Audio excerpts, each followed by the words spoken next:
మనకి debt based mutual funds అంటే ఏంటి? So basically debt based mutual funds ఒక డెఫినేషన్, గూగుల్ డెఫినేషన్ ఏంటి? Debt mutual funds collect investors money and invest primarily in the bonds and money market instruments. రకరకాల instruments లో పెట్టుబడులు పెడుతూ ఉంటారు. సో ఇక్కడ ఏం చేస్తాయి, అసెట్ మేనేజ్మెంట్ కంపెనీస్ ఏదో ఒక కంపెనీకి సంబంధించిన బాండ్, ఒక సెగ్మెంట్ కి సంబంధించిన బాండ్ కాకుండా రిస్క్ ని డైవర్సిఫై చేయడం కోసం అని చెప్పి government bonds, corporate bonds, treasury bills and commercial papers, ఇట్లా ఇన్ని విధాలుగా వాటన్నిటిని డైవర్సిఫై చేసి పెట్టుబడులు పెడుతూ ఉంటారు.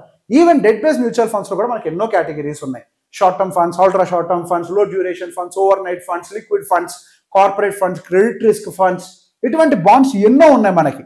సో వాటికి అనుకోవడంగా అగైన్ మీరు ఆబ్జెక్ట్ చదివినట్లయితే వాళ్ళు ఎవరెవరికి అప్పులు ఇచ్చారన్న దాన్ని బట్టి రిస్కీ ఫండ్స్, వాటికి క్రెడిట్ రిస్క్ ఫండ్ అంటే మీ డబ్బులు కూడా పోవచ్చేమో అన్న వాటికి సహజంగా రిటర్న్స్ ఎక్కువ ఇస్తూ ఉంటారు.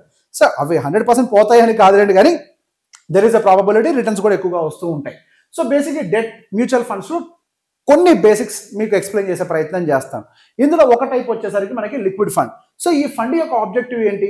Investment objective is very clear for investors who want liquidity plus moderate safety.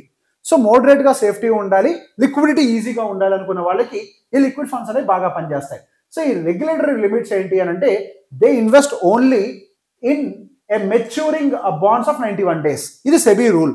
91 days లో మెచ్యూర్ అయ్యాయి. సహజంగా షార్ట్ టర్మ్ బాండ్స్ లో రిస్క్ అనేది తక్కువగా ఉంటుంది.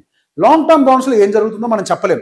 బట్ షార్ట్ టర్మ్ బాండ్స్ లో వాళ్ళకు ఉన్నటువంటి ఎగ్జిస్టింగ్ క్యాష్ ఫ్లో 91 days లో మారిపోదు కాబట్టి మనకు వాటిని లిక్విడ్ బేస్ ఫండ్స్ లోకి పెట్టారు. సో సెబీ గైడ్ లైన్ ఏంటి? Below equal or below 91 days లోపల ఉండేటువంటి మెచ్యూరిటీ ఫండ్స్ మాత్రమే మీరు లిక్విడ్ ఫండ్స్ లోకి యాడ్ చేయాలి అని.